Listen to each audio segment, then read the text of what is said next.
젊을 때는 시간이 지루할 만큼 안 가는데 나이가 들면 시간이 아주 빨리 간다고 느낀다. 같은 시간인데 왜 다르게 느껴질까? 어릴 때 시간의 흐름은 성장을 가져오지만 나이 들어서는 노화가 따른다. 마음은 여전히 청춘인데 몸은 마음대로 되지 않는 걸 느끼기 시작한다. 그러면 해놓은 것 없이 나이만 먹었구나 하는 생각에 미래가 두려워지면서 마음이 과거로 향한다. 그런데 그때가 좋았어라고 그리워하는 바로 그때는 과연 행복했을까? 어릴 때 젊을 때는 다 행복한 것일까? 중고등학생에게 행복하냐고 물어보면 다 힘들다고 한다. 대학생에게도 행복하냐고 물어보면 다 힘들다고 한다. 지난 시간은 다 아름답고 좋은 것 같지만 실제 그 시간에 늘 행복했던 것만은 아니다.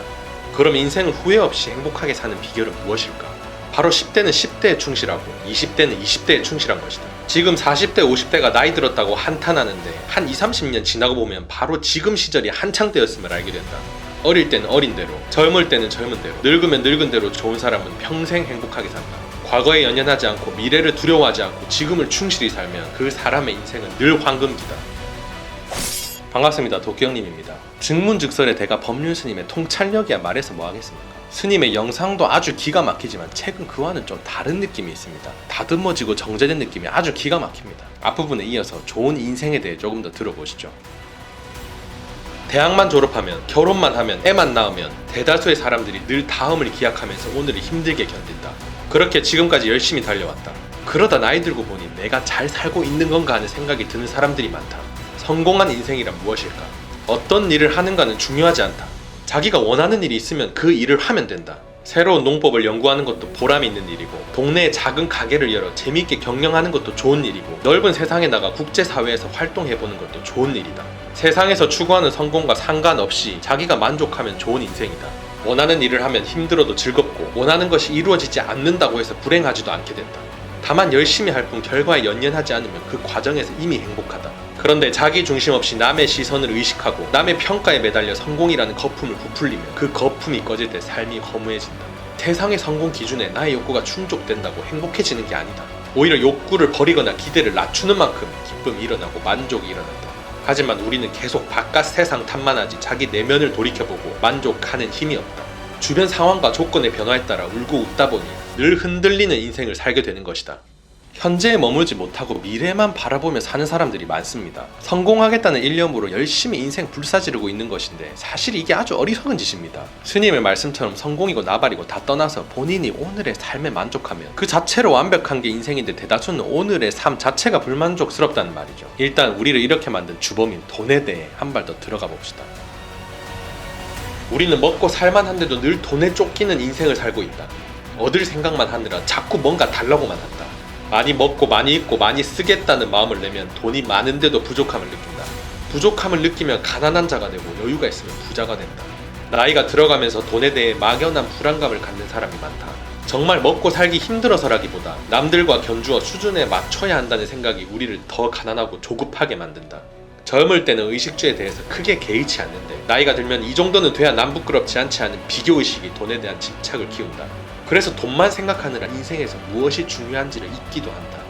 인도의 불가촉 천민 마을의 사람들은 생존이 불가능해 보이는 일당 1달러 미만의 임금을 받는다.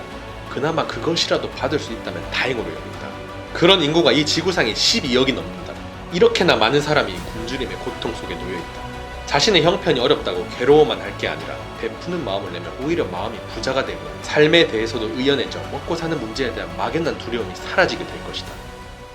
위로 나보다 더 많이 가진 사람을 보면 끝이 없고 밑으로 나보다 못한 사람들을 쳐다봐도 끝이 없죠. 스님 말씀의 핵심은 부족하다 느끼면 가난하고 여유를 느끼면 부자다라는 말에서 알 수 있듯이 본인이 어떤 마음을 먹느냐가 가장 중요하다는 뜻입니다. 현재 내 상태에 감사하고 만족한다면 그 자체로 부자가 되겠지만 많이 가졌음에도 불구하고 더 많이 가지려고 더 많이 채우려고 한다면 평생을 가난한 마음으로 살게 된다는 뜻입니다. 이어서 많은 사람들을 힘들게 하는 인간관계에 대한 말씀도 들어보겠습니다.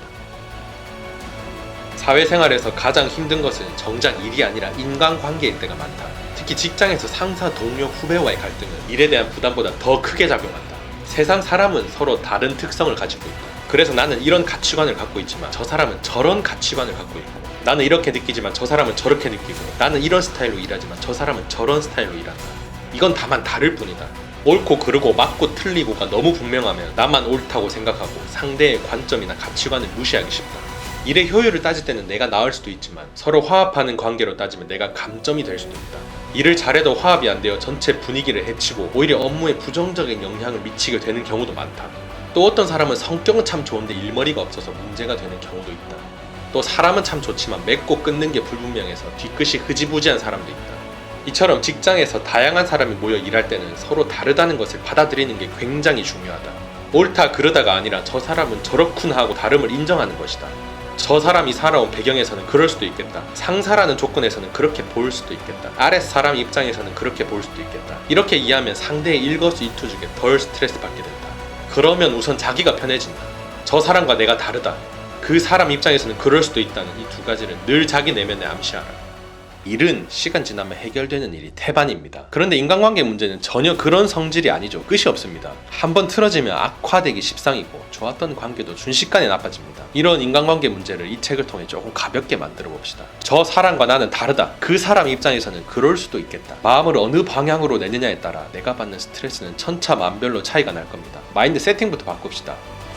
책의 모든 내용이 개인의 상황과 일치하는 건 아니기 때문에 모든 내용에 공감 가는 건 아닐 겁니다. 그런데 와닿는 내용은 엄청나게 와닿습니다. 어려운 생각은 아니지만 우리가 전혀 해보지 못했던 생각들이기 때문이죠. 그 부분 때문에 책 한 권 읽는 겁니다. 다른 거 안 하다도 필요 없습니다. 우리 개인의 상황에 꼭 맞아떨어지는 하나의 문제에 대한 해결책을 통해 삶의 통찰력을 얻어갑시다.